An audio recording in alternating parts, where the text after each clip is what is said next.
దేవుని పరిశుద్ధమైన నామమునకు మహిమ ఘనత ప్రభావములు కలుగును గాక. మన ప్రభువును ప్రియరక్షకుని యేసుక్రీస్తు దివ్యమైన నామంలో మీ అందరికీ శుభాలు వందనాలు తెలియపరుస్తున్నాం.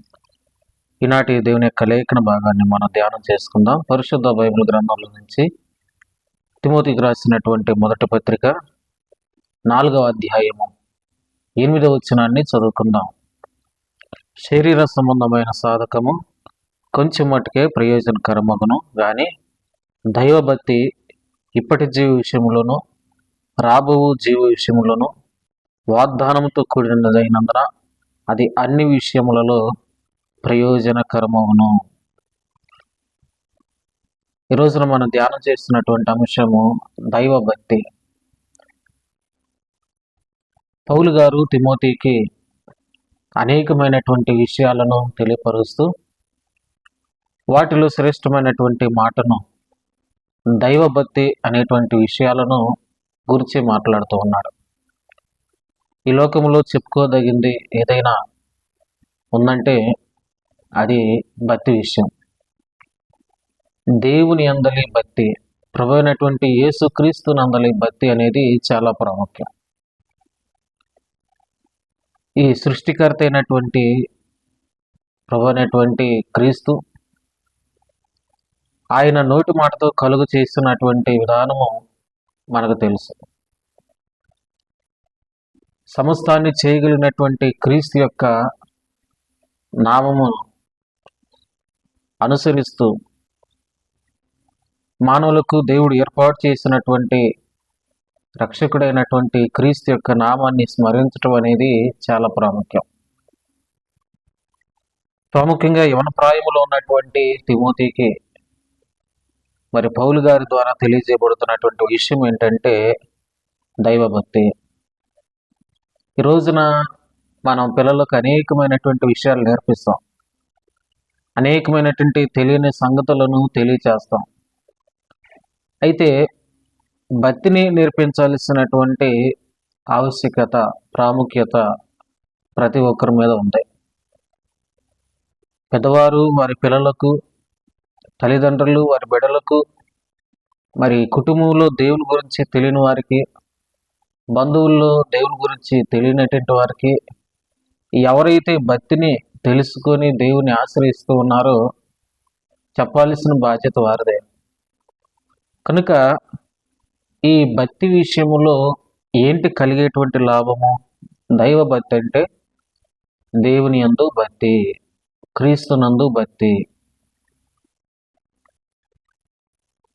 ఈ భక్తి విషయంలో కలిగేటువంటి బెనిఫిట్స్ ఇప్పటి జీవ విషయంలోనూ రాబో జీవ విషయంలో, అంటే ప్రజెంట్ లైఫ్లో అలాగే భవిష్యత్ కాలంలో కూడా, మరియు పరలోక సంబంధమైనటువంటి విషయాల్లో కూడా ఈ భక్తి అనేది దాని వలన ప్రయోజనాలు, ఆశీర్వాదాలు ప్రతి ఒక్కరూ పొందుకుంటారు. కనుక ఇది వాగ్దానంతో కూడినది. మానవుడు ప్రతిదీ కూడా ఏదైనా చేయాలనుకుంటే లాభాన్ని ఆశిస్తాడు. నాకేంటి లాభం, నేను దేవుని యందు భక్తిని ఆశ్రయిస్తే నాకేంటి లాభం అనుకుంటాడు. అయితే దానికి సంబంధించినటువంటి మరి ఆశీర్వాదాలు, ప్రయోజనాలు మరి ఖచ్చితంగా దేవుడు భక్తిని ఆశ్రయించే వారికి ఇస్తాడు. కనుక క్రీస్తునందలి భక్తి ఈ లోకములో మరి చాలా రకాలైనటువంటి భక్తి సంబంధించిన విధానాలు ఉన్నాయి. కానీ అవన్నీ మాట్లాడుకోవటం వ్యర్థమే. కానీ క్రీస్తునందలి భక్తి అనేది ఇది చాలా ప్రాముఖ్యము.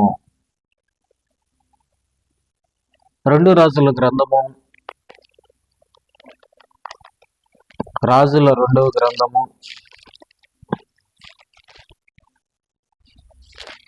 20వ అధ్యాయము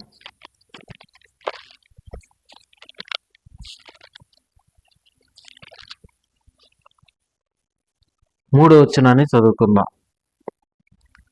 యెహోవా యథార్థ హృదయుడనై సత్యముతో నీ సన్నిధిని నేనెట్లు నడుచుకుంటునో, నీ దృష్టికి అనుకూలముగా సమస్తం నేనెట్లు జరిగించుతునో కృపతో జ్ఞాపకం చేసుకునమని హిజ్కియా కన్నీళ్లు విడుచుచు యెహోవాను ప్రార్థించెను.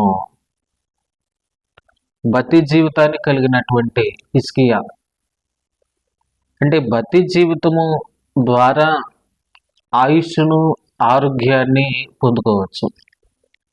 భక్తి జీవితం ద్వారా ఆయుష్ను, ఆరోగ్యాన్ని పొందుకోవచ్చు.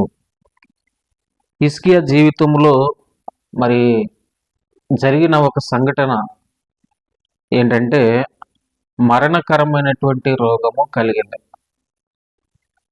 మరి దేవదూత చేత, ప్రవక్త చేత నువ్వు మరణమవుతున్నావు కాబట్టి సమస్తాన్ని నువ్వు సిద్ధపరచుకోమని తెలియచేయబడినప్పుడు ఆ సమాచారాన్ని విన్నటువంటి హిజ్కియా మరి గోడ తరట్టు తిరిగి మరి ప్రభువుని జ్ఞాపకం చేసుకున్నాడు.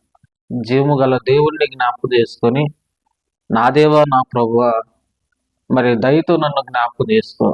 నేను నీ ఎడల ఎలాంటి భక్తి జీవితాన్ని, యథార్థ జీవితాన్ని నేను కలిగి ఉన్నానో, ఎంతటి సత్యవంతమైనటువంటి మార్గంలో నేను నడిచానో కృపతో నన్ను జ్ఞాపకం చేసుకొని కన్నీళ్లు విడిచి పశ్చాత్తాపడుతూ ప్రార్థించినప్పుడు మరి దేవుడు అతని యొక్క భక్తి జీవితాన్ని బట్టి, అతను చేసిన విన్నపాన్ని బట్టి దేవుడు 15 సంవత్సరాల ఆయుష్ను అనుగ్రహించడం మనం చూస్తూ ఉన్నాం. అంటే భక్తి జీవితం ద్వారా మరి బలహీనతలో నుండి ఆరోగ్యవంతమైనటువంటి జీవితాలు పొందుకోవచ్చు, సంతోషకరమైనటువంటి జీవితాలు పొందుకోవచ్చు. మరొక శ్రేష్టమైనటువంటి మాటను ఒకసారి మనం జ్ఞాపకం చేసుకున్నట్లయితే, భక్తి జీవితాన్ని కలిగి దేవుని ఎడల ఉన్నతంగా కొనసాగినటువంటి, దీవించబడినటువంటి వ్యక్తిని మనం లేఖనాల్లో చూడగలం. యోబు గ్రంథము 1వ అధ్యాయము, యోబు గ్రంథము 1వ అధ్యాయము 18వ వచనం. అతడు మాట్లాడుతుండగా వేరొకడు వచ్చి, నీ కుమారులు నీ కుమార్తెలను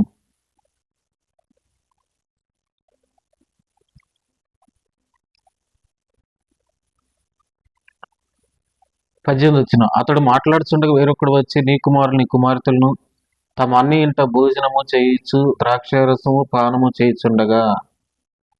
ఇక్కడ మనం చూస్తే యోబు జీవితం చాలా ప్రాముఖ్యమైనది.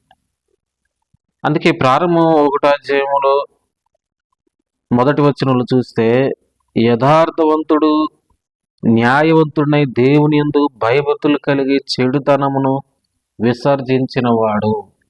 ఆ కింద వచనాల్లో అతని సంపాదన, అతని యొక్క ఆస్తి అన్నీ కూడా మనం వివరాలు చూస్తూ ఉన్నాం. అతని యొక్క పిల్లలు, వారి యొక్క స్థితిగతులు అన్నీ కూడా మనం చూస్తూ ఉన్నాం.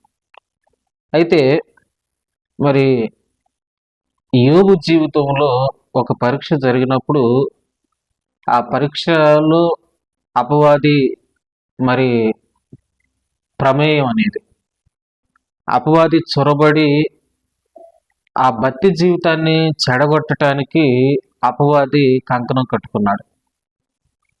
అందుకే తర్వాత వచ్చినాల్లో మనం చూస్తే అతను కోల్పోతున్నాడు. ఒకదాని వెంట మరొకటి, ఎడ్ల విషయంలో కానీ, గొర్రెల విషయంలో కానీ, బిడ్డల విషయంలో కానీ ఆస్తిని అంతటిని క్రమక్రమంగా కోల్పోతూ వస్తూ ఉన్నాడు. చివరికి మరి సమస్తాన్ని కోల్పోయాడు. అయితే ఇటువంటి నిస్సహాయ పరిస్థితుల్లో కూడా యోబు భక్తి జీవితాన్ని మాత్రం వదులుకోలేదు, దేవుని మాత్రం వదులుకోలేదు. అందుకనే యోబు గురించినటువంటి ఆ జీవిత సాక్ష్యంలో 42వ అధ్యాయములో 12వ వచనం, యోబు గ్రంథము 42వ అధ్యాయము 12వ వచనం, యెహోవా యోబును మొదట ఆశీర్వదించిన దానికంటే మరీ అధికముగా ఆశీర్వదించెను. అతనికి 14,000 గొర్రెలను, 6,000 ఒంటెలను, 1000 జతల ఎడ్లను, 1000 ఆడుగాడిదలను కలిగెను. కనుక చూడండి, ప్రారంభంలో మరి భక్తి విషయంలో పరీక్ష చేయబడినప్పుడు ఆ భక్తిని చెడగొట్టడానికి అపవాది ఎంటర్ అయినప్పుడు తన వ్యక్తిగత బంధము దేవునితో యోబు వదులుకోలేదు. నా దేవుడు నా ప్రభువు, ఆయనే సమస్తమని యోబు నమ్మాడు. ఇటు విషయంలో ఎన్నెన్నో మరి వినకూడనటువంటి సంగతులు, జరగకూడనటువంటి నష్టాలు, ఊహించినటువంటి పరిస్థితులు తన కళ్ళ ముందు కనబడినప్పటికీ యోబు మరి దేవుణ్ణే ఆశ్రయించాడు. అందుకే మొదట ఆశీర్వదించిన దానికంటే మరీ అధికముగా ఆశీర్వదించను. భక్తి జీవితం అనేది నిన్ను ఒక ఉన్నతమైనటువంటి స్థాయిలోకి నడిపిస్తుంది.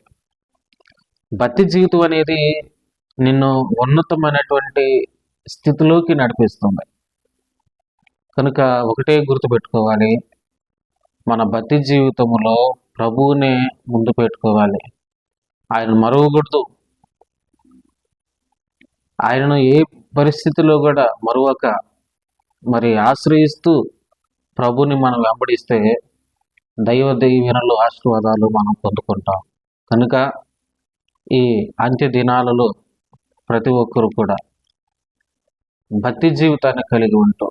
ఈ భక్తి జీవితం పెంపొందించబడాలంటే ప్రతి ఒక్కరూ ప్రార్థన చేసుకోవాలి, వాక్యాన్ని చదవాలి, మరి బైబిల్ గ్రంథం చెప్తున్నట్లుగా పాటించాలి. అలాగే మరి ముఖ్యంగా ప్రభు సన్నిధికి మనం వెళ్తూ దేవుణ్ణి ఆరాధించేటువంటి వారిగా ఉండాలి. అలాగూ చేయటం ద్వారా ఆత్మీయ జీవితం, భక్తి జీవితం అనేది ఇంకా దినదినము వరదిల్లుతుంది. అటు దీవెన, కృప, సమాధానాలు ప్రతి ఒక్కరికి దేవుడు మెండుగా అనుగ్రహించునుగాక. ఆమేన్. ప్రార్థన. పరిశుద్ధుడు, మహోన్నతుడు మా తండ్రి, ప్రేమ గల దేవ, మీకు వందనాలు నాయన. ప్రతి ఒక్కరి జీవితంలో నీ యందు భక్తి కలిగి జీవించడానికి సహాయం చేయండి. నీవే శరణ్యము, నీవే మా దేవుడవు, నీవే నా ప్రభువు అని నాయన విశ్వసించి విశ్వాసముతో ఆయా భక్తి కలిగిన జీవితాన్ని కొనసాగించినట్లుగా సహాయం చేయండి. తెలియనటువంటి వారు తెలుసుకోవటానికి, తెలిసిన వారు మరింతగా ఆత్మీయ లోతుల్లో విశ్వాసముతో కొనసాగటానికి నాయన మీరు సహాయం చేయండి. ఇదిగో ప్రభువా, రక్షణ లేని బిడ్డలకు రక్షణ దయచేసి ఇంకా వర్ధిల్లుతూ నీతో సహవాసం చేసే కృప దయచేయమని యేసుక్రీస్తు ఘనమైన నామములో ప్రార్థించున్నాను తండ్రి. ఆమె తండ్రి, కుమార, పరిశుద్ధాత్మ త్రియేక దేవుని ఆయన కృపా సమాధానాలు ప్రతి ఒక్కరికి దేవుడు కలుగు చేయనుగాక. వందనాలండి. God bless you.